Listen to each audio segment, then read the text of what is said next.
Hello दोस्तों, सभी को राधे राधे। आज का जो समय सारणी का दूसरा भाग 2 है, उसमें दूसरा बुनियादी सवाल यह है कि आपके पास दरअसल कितना समय है। आप ये कह सकते हैं कि मेरे पास तो समय की कमी है या मेरे पास पर्याप्त समय है ही नहीं। कई लोगों की शिकायत होती है कि मेरे पास समय नहीं है। आपके पास भी दरअसल में उतने ही घंटे हैं जितने कि अल्बर्ट आइंस्टाइन के पास थे, महात्मा गांधी के पास थे, भगत सिंह के पास थे। सभी के पास पर्याप्त समय होता है।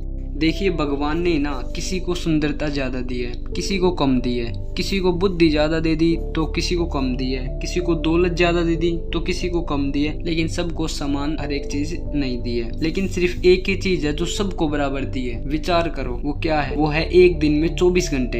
एक दिन में 24 घंटे समय ही एकमात्र ऐसी दौलत है जिसे आप बैंक में जमा नहीं कर सकते। समय का गुजारना आपके हाथ में नहीं होता। यह तो घड़ी की सुई के साथ लगातार आपके हाथ से फिसलता रहता है। जैसे आपने कई बार देखा होगा, अरे इतनी जल्दी ये टाइम कैसे हो गया। तो समय के पास भी इतना समय नहीं है कि आपको दोबारा समय दे सके।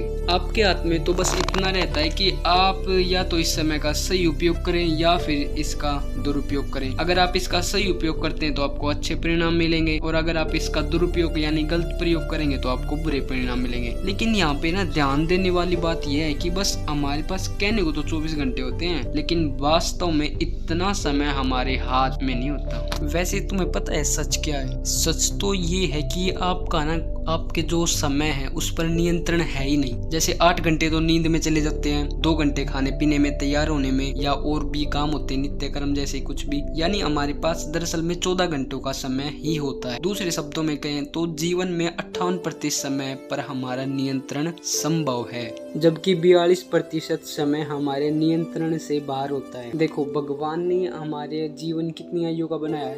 100 वर्ष तय किए कि भाई 100 वर्ष हर एक आदमी के लिए है। उसमें जिसमें से आधी तो रात में ही चली जाती है, मतलब सोने में, और बची आधी बाल अवस्था में। भाई बच्चे होते हैं उस टाइम थोड़े कुछ कर पाते हैं, और फिर कुछ वृद्ध अवस्था में चली जाती है, भाई बूढ़े हो जाते हैं। अब जो बाकी बच्चे 25 वर्ष हैं उसमें से मनुष्य को रोग भी हो जाते हैं। अब रोग है, वियोग है, अनेक दुख झेलने पड़ते हैं, नौकरी चाकरी करनी पड़ती है।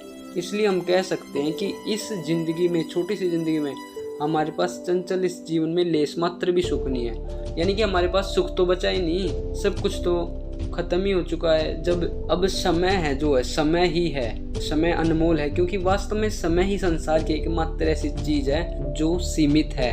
अगर आप दौलत गवा देते हैं दोबारा पा सकते हैं, घर गवा देते हैं तो दोबारा पा सकते हैं, लेकिन अगर आप समय गवा देंगे ना तो आप समय दोबारा नहीं मिल सकता। हमारे पास जीवन में बहुत कम समय है और यही समय सीमित है। यदि हम अपनी अपेक्षित आयु 100 वर्ष मान लें तो हमारे जीवन में कुल कितने दिन है? 36,500 दिन होते हैं। इसी समय हिसाब लगाकर देखें कि इन 36,500 दिनों में से आपके पास कितने बचे हैं। और किसी ने क्या खूब कहा है मेरे दोस्त, कि खोई हुई दौलत मेहनत से दोबारा हासिल की जा सकती है, खोया हुआ ज्ञान अध्ययन से दोबारा पाया जा सकता है, खोया हुआ स्वास्थ्य चिकित्सा या संयम से, धैर्य से दोबारा पाया जा सकता है, लेकिन खोया हुआ समय हमेशा हमेशा के लिए चला जाता है। और थोड़ा गौर कीजिएगा जनाब, कैलेंडर से धोखा न खाएं। साल भर में केवल उतने दिन होते हैं जिनका उपयोग आप करते हैं। एक व्यक्ति साल भर में केवल 1 सप्ताह का मूल्य प्राप्त करता है, जबकि दूसरा व्यक्ति एक ही सप्ताह में ही पूरे साल का मूल्य प्राप्त कर लेता है। और आखिरी में सिर्फ इतना ही कहना चाहूंगा मेरे दोस्त, अगर जीवन में कुछ करना है ना, कुछ बनना है, कुछ पाना चाहते हो, तो यह अनिवार्य है कि हम समय का सर्वश्रेष्ठ उपयोग करना सीख लें, ताकि इस धरती पर अपने जो सीमित समय हमें मिला है उसमें सब कुछ हासिल कर सकें। जो भी आप पाना चाहते हो, दौलत, शोहरत, सुख, सफलता, जो भी आप पाना चाहते हो वो इसी समय में आपको प्राप्त करना होगा।